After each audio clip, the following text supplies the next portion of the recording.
Bonjour. De nombreux sujets constituent le menu des journaux parus ce mardi 31 octobre 2023. Réumi Quotidien s'intéresse principalement au face-à-face État du Sénégal Ousmane Sonko devant la Cour de justice de la CEDEAO et nous apprend que l'État du Sénégal a déclaré forfait. En effet, selon ce journal, la JE évoque des raisons techniques liées à la fourniture d'Internet et d'électricité. Il propose ainsi un renvoi jusqu'au 8 novembre prochain. D'après Réumi Quotidien, les Échos confirment que l'agent judiciaire de l'État demande le report de l'examen des recours d'Ousmane Sonko par la Cour de justice de la CEDEAO. Yoro Moussa Diallo accuse l'électricité et l'Internet, mais les avocats de Sonko opposent un niet ferme et catégorique à cette demande, rapporte ce journal. Sud Quotidien annonce ainsi une audience 1000 enjeux et souligne que la Cour de justice de la CEDEAO est appelée à trancher aujourd'hui mardi les 3 requêtes introduites par Ousmane Sonko sur 11 violations de ses droits fondamentaux. Et Sud Quotidien liste les décisions de la Cour de justice de la CEDEAO que le Sénégal n'a jamais respectées sous Macky Sall. Réagissant à cette demande de report de l'agent judiciaire de l'État, Maître Juan Branco juge l'acte indécent et embarrassant. Les autres avocats de Sonko, eux, disent niet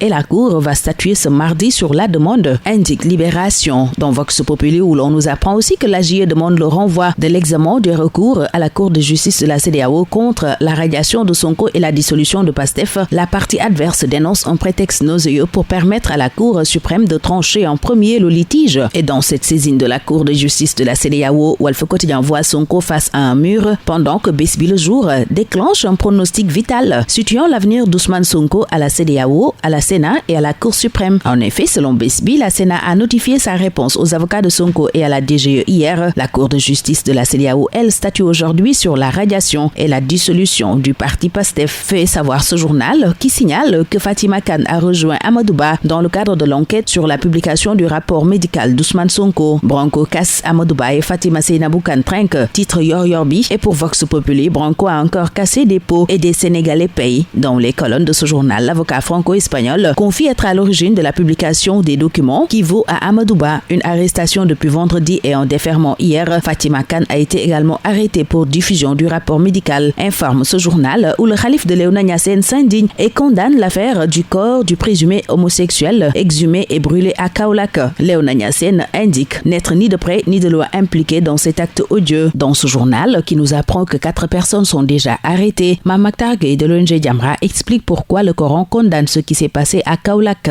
Et Libération indique qu'une vaste traque est déclenchée. Selon ce journal, l'instigateur principal identifié est en fuite, mais au moins 4 autres personnes ont été arrêtées après l'exploitation des vidéos. Pour le calife de Léona Niassène, cet acte ne peut en aucun cas être justifié ni toléré. Des actes criminels, dégradants et d'une extrême violence, renchérit Seydi Gassama d'Amnesty International Sénégal dans ce journal. Et le journal de Madiambal Diagne, Le Quotidien, livre aussi l'indignation de Léona Niassène. Le calife condamne toute interprétation déviante de notre religion qui justifie de tels actes. Restons dans ce journal où Amadouba se voit déjà gagnant au premier tour de la présidentielle 2024, au moment où le candidat du PUR accorde la première interview à l'Observateur où il évoque son militantisme dans le parti, les péripéties du choix de Serigne Moustapha Sy sur sa personne et ses relations avec Cheikh Tidiane Youm, entre autres. Aliou Mamadou Dia dit aussi sa conviction sur le report de la présidentielle. Report de la présidentielle, pas question. C'est la réaction de plusieurs politiques à la proposition de Boubacar Camara contenue dans l'Observateur qui rapporte les contre-arguments des états-majors politiques et de la société civile. Et dans les Échos, Abdou Karim Fofana corrige Boubacar Camara. Le ministre porte-parole du gouvernement promet que l'élection présidentielle se tiendra le 25 février 2024 dans le respect strict du calendrier républicain. Boubacar Camara, lui, insiste, persiste et signe dans ce journal. Et dans l'AS, Mamadou Lamine Diallo, président du mouvement Tekki et candidat à l'élection présidentielle, dévoile la raison principale de sa candidature et c'est pour restaurer, selon lui, la grandeur du Sénégal. Sénégal que l'info voit sur une pente dangereuse, évoquant la montée de la vindicte populaire dans le pays et l'Observateur qui voit une déshumanisation et de l'intolérance dans la société pose le diagnostic de l'ensauvagement des Sénégalais qui ont changé de modèle comportemental, confirme-t-on dans ce journal. Le journal Enquête pendant ce temps va en profondeur à Dakar Plateau et constate un péril sur le patrimoine classé. Enquête révèle en effet qu'il n'y a presque plus de bâtiments historiques au plateau. Tous les régimes de Senghor à Macky Sall se sont servis, indique ce journal qui signale des milliardaires libanais et israéliens aussi dans le festin et donne l'exemple du marchand d'armes Gabriel Peretz et de Ron Yafet.